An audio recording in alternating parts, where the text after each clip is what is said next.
maybe an allied thing to this question of stigma, namely the failure to recognise the symptoms within oneself, suffering from some of these things, often many years after the incident from which has caused it. So would you agree with me that another role that the NHS could play usefully would be to advertise some of the symptoms and causes of these very unfortunate mental disorders so that people actually recognise what's happening to themselves? I think the honourable gentleman makes an extremely good and practical point. There's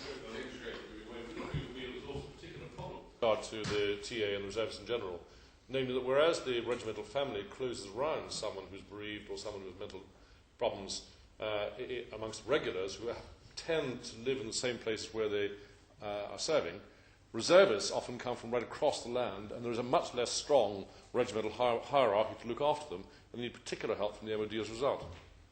A certain point which I was about to make, Mr. Dobbins, and that actually these people work in isolation, they live in isolation. The problems which they have about decompression is enormous as well. When they come back, they don't necessarily have the same amount of time to unwind and to be debriefed as the regulars may certainly do. And that is an issue which I do think we need to look at. And indeed, talking to a very senior Royal Marine the other day, he said to me it would be helpful if there could be a longer decompression time as far as the reserve is concerned as well. And I would urge, perhaps, my honourable friend to consider that as well. What he is saying with such passion brings to mind an episode yesterday when my honourable friend, my honourable gallant friend, the member for Beckenham, was entertaining on the terrace of the House of Commons one of the widows from the outrage at Ballykelly all those years ago, 20-odd soldiers, I think, from memory, killed in a pub. And the widow was there, and my honourable friend from Beckenham was reminiscing about how he cradled his Lance Corporal in his arms. His Lance Corporal lost all 4 limbs as he died. Now, what sort of effect does that have? I'm glad to say not on my honourable friend, the member for Beckenham, who is remarkably well-balanced, but on any less well-balanced soldier. What possible effect can that have for the rest of their lives? I think the member makes a very important point. I too had a constituent who visited me.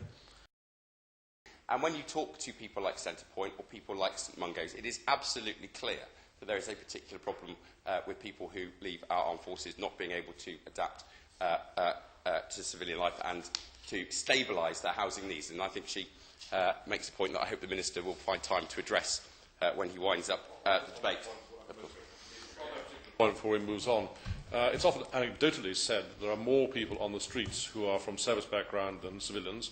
It's also anecdotally reported that there are more people in prison than there should proportionately be from the armed services.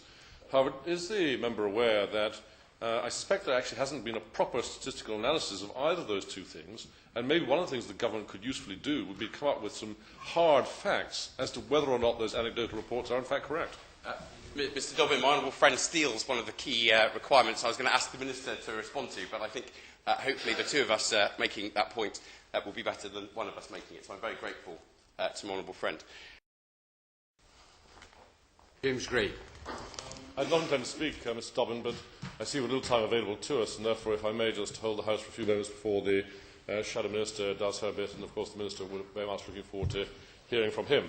The first thing I'd like to do would be to pay a warm tribute to everyone who's spoken so far, in particular to the Right Honourable Lady for Salford. She and I may not agree on many subjects, but on this particular one I think we're entirely ad idem, and everything she said was absolutely right, and it's a terribly important issue, and it's very timely that she should have raised in the way that she did. I'd also pay particular tribute to my colleague and next-door neighbour, the Honourable Member for South West Wiltshire, whose seminal work on this subject fulfilled a commitment of the coalition agreement to do something about mental health conditions of the armed services, and I think his report was both extremely good and gives the government a real series of pointers as to what they can now do about this terrible problem. The fact there is such a problem is, I think, unanimous in the House today. I'm struck again by a conversation I had with my honourable friend for Beckenham, who sends apologies for not being here today, who recounted yesterday when he was digging into the pub in Ballykelly how he found the young lady who was then on the terrace with him yesterday having a drink, who was a widow of one of his soldiers, who insisted throughout the time that she was struggling to escape from the mud and dirt in calling him Sir.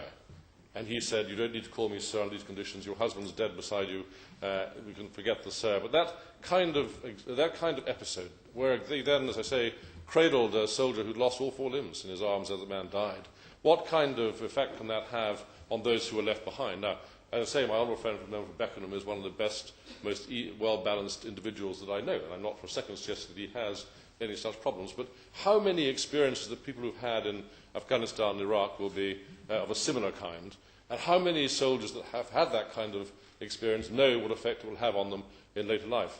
I remember speaking to a young sniper when I was visiting Afghanistan last year, aged 19, and I said to him, "Now tell me, how many confirmed kills have you got as a sniper?" And he said, "I've got 34 confirmed, and a further, I think he said 26 probables, so something like 60 or 70 confirmed kills by a young lad aged 19 as a sniper." And I said, "Doesn't that worry you?" He said, "Oh, no, sir, no trouble at all. It's a blur at the end of the sight, and I pull the trigger, and I do my job, and that's that, and absolutely no effect whatsoever." But who are we to say whether or not, when that young lad is 50 or 60, he will have some form of result from it? Now, therefore, it's incredibly important that we should address this very grave issue. In a way, while paying tribute to helpful heroes, and indeed to my own constituents of Wootton Bassett and across the area who've done great stuff with regard to bereaved families, and done great stuff with regard to injured soldiers coming back from the theatre of war with injuries, this is a much more invisible problem, but one of which we should be just as well aware. It doesn't often the average is 14 years after the incident, but of course that's an average, and it may well be 20 or 30 years after the incident before the patient realises the problem that he's got. So it's important that we as a society should find something to do about it. Now, having agreed that, I'm sure that everyone in the House today and everyone that's spoken today would be strongly in agreement on the subject. Much more difficult is to say precisely what it is to do about it. It's very easy to say, "Isn't this an awful problem? Mustn't we do something about it?" Yes, but then what actually do we do about it? I think there have been 2 or 3 quite interesting proposals and suggestions that have come up during the debate today. The first, and it's because I myself come from the Territorial Army, that I think is very important, is that we should ask the reserve forces to look very carefully at precisely what they can do about this. Very often TA people coming back from theatre of war leave the reserve forces within a year or 2 of returning. They don't particularly want to carry on much beyond that. They then disappear in civilian life and they are gone forever. We don't know where they are or who they are, and they may well be suffering from some of these same problems. We must find a way of pinning down where our reserve forces go when they retire and doing something about it. Now, the second problem that I think people were talking about very convincingly earlier in the debate was this whole question of stigma and people feeling they don't want to come forward. I think it particularly applies to testosterone-filled young men that we send, and women to a degree, or not testosterone, that we send off to war. They come back, they don't want to say, "I'm a bit daft, I've gone a bit loopy, there's something wrong with me." They don't want to say that. The whole ethos is not to say that. We have to find a way of encouraging that this is a normal thing to do, that you can perfectly sensibly bring yourself forward and say, "Actually, I've got a problem here, I need some help with it." Now, one of the things I think in the few moments left to me that we might want to think about doing here is I remember very well some 10 or 15 years ago when our armed servicemen coming back from theatre of war injured found it very uncomfortable to be in civilian wards in Birmingham. They were very well looked after. No one's saying that they were not well looked after. But it was only a year or 2 after the conflicts began before the last government introduced a military-style ward, military-style care in Birmingham, an arena within which armed servicemen feel at home and relaxed. Now, I think something of the same has to apply to mental health. That too many civilian mental health workers are not aware of these problems, don't understand what their problem is, and of course it may well be that it's been presented many years after the incident which caused it.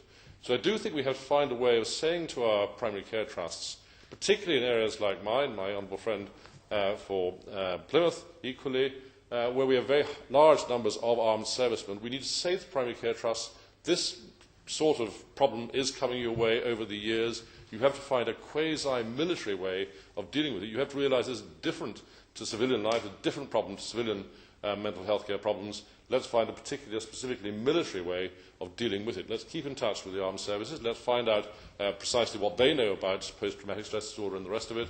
And let's find a military solution to what is a military problem, albeit within a civilian environment at that time. So I think it's been a useful debate. I think we've raised the issue very satisfactorily. I think the armed services who are aware of these problems will be grateful to us for having done so. But I would just say to the House today that it's very easy to do two things.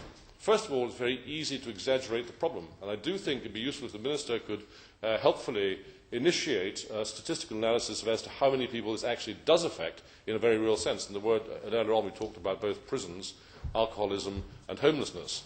How much of that is specifically caused by combat, how much of it is in the normal run of human beings? 200,000 people in the armed services, a number of them are drunken or homeless, and that's the nature of the beast. But how much of it is caused by the military service and how much of it is incidental to it? So we mustn't, first of all, exaggerate it. And secondly, we mustn't just take political capital out of expressing our sympathy for it and our concern about it. What we must do in debates such as this is come forward with specific proposals as to what we can actually do about it to lessen what is, without question, a very real problem in our society. And I look forward both to hearing from the Shadow Minister and then, more importantly, perhaps in a sort of way, from the Minister himself as to what we can now actually do about this dreadful problem.